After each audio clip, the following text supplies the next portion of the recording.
Good afternoon, children. We again continue with the class. We had already discussed the meaning of production possibility curve and how to derive a production possibility curve. Now in this class, we will discuss the characteristics of production possibility curve.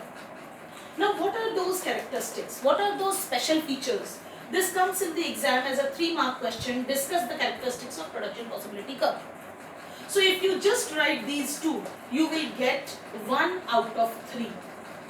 You will have to explain it properly. The first characteristic, what is the main feature of production possibility curve? Number 1, it is downward sloping from left to right. You see the diagram. You have already know the table. I have already told you how to prepare the schedule. I have also told you how to prepare the curve. Now if you see the nature of the curve once drawn, it is downward sloping. It is downward sloping from left to right. Right? Now, why is this? So, whenever you are writing any characteristic or any feature, you will have to give the logic also. In class 11, 12th, you cannot simply leave and write the feature and leave it for the examiner to understand the logic. No. This is the difference between 10th and 12th. In 10th, if they ask you 2 features and you write these 2 complete sentences, they will give you full 2 out of 2. But in ISC level, they expect you to not only, it is applicable to any question of 11th and 12th. It is not, because children do the mistake and then they come crying saying that why are we not getting marks? So remember, any feature comes, so you will have to explain the feature, otherwise you will not get, you will get only 1/4 mark per point. Per 1 mark. So for captions, for headings, only 1/4 mark is allotted. Now see, it is downward sloping. So what is the logic behind it? Why it is downward sloping? So if you see this diagram, if a country decides to produce combination C instead of A, it will have to give up the production of, suppose it is D here. The diagram is not properly drawn according to scale, that's why the problem is arising. So if you draw, but if, let's see this case. Here, if a country wants to produce 3 units or 4 units of butter, it will have to give up these many units of guns. So that means, in order to increase one, it has to decrease the amount of other. Why is this? Because it cannot produce more of both the goods. If it thinks that it will continue to produce 15 of guns and 3 units of butter, it will move to a higher level, then you cannot get the PPC, because we assume that resources are fully used. So naturally, if you want to increase the amount of other, because for example, best example, your time management. Why do we say manage time, children? Because 24 hours is fixed time for you. If you allocate it much to maths and accounts and you will have to reduce your importance. You must have seen science students. Many science students want to take economics, but they are not able to manage their time. That's why they are afraid of taking. Why? Because they know that they cannot spare so much time. Economics itself demands some time. It cannot be taken so lightly that last 2 months or 3 months, because this is technical. You have to understand the concepts. So mostly you will see the children, the science students who do it or prepare it beforehand do well, and on the other hand the humanities children and the commerce children do better. Why? Because they can spare time. So that's why. So if you increase the amount of production of one, you have to decrease the amount of other. This is the logic behind downward sloping demand. This is a downward sloping PPC, because resources are fully used and therefore they have to be shifted from production of one to another. The next is, it is concave. It is concave to origin. Now here you need to know the difference between concave, convex and linear.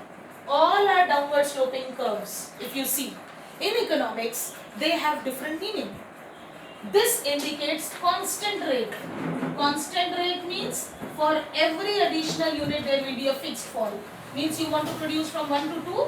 So here suppose 8 to 4. Then for third unit it will fall to 0. That means for every time you produce an extra unit, the rate is constant. This is called the rate of change. This is constant. This is suppose guns, this is butter. So in this case rate is constant. So if rate is constant, you will get this type of curve. But if rate is decreasing, so you will get rate is decreasing. That means for production of this, rate is decreasing means initially you were ready to sacrifice 4. Now you are ready to sacrifice 3. This is decreasing rate. And like in that case you will get a convex curve. Convex. But remember, production possibility curve is concave.